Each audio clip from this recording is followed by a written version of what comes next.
Ognuno che ti dica del gay pride. A me non danno fastidio, per cui ritengo che alla fine, se possono manifestare liberamente come fanno, ci sono molti altri tipi di manifestazioni, sia giusto che lo possano fare. Un gay pride qua a Treviso, come la vedi?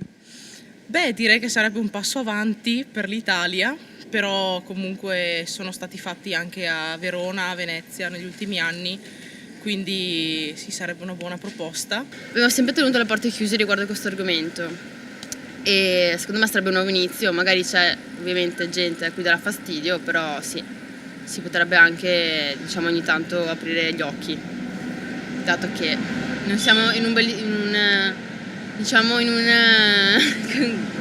contesto molto normale in questo momento.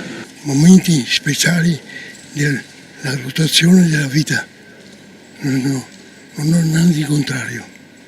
Quindi non ha nessuna preclusione in merito? No, assolutamente, bisogna adattarsi ai tempi. Ostentare non va bene, no, assolutamente. Bocciato il gay pride a Treviso? E fanno sempre disordini e basta, non sono d'accordo. Io dico che se non disturbano gli altri, che si arrangiano, sono problemi loro, capisci? Ci prenderesti parte a un gay pride? Sì, probabilmente sì, per comunque alla fine per mostrare anche il supporto, e sarebbe un grande progresso comunque per una città come Treviso, che in questo è ancora un pochino indietro probabilmente come mentalità. Non mi do da fare magari per partecipare, ma se sono presa in mezzo può andare bene, insomma, ecco.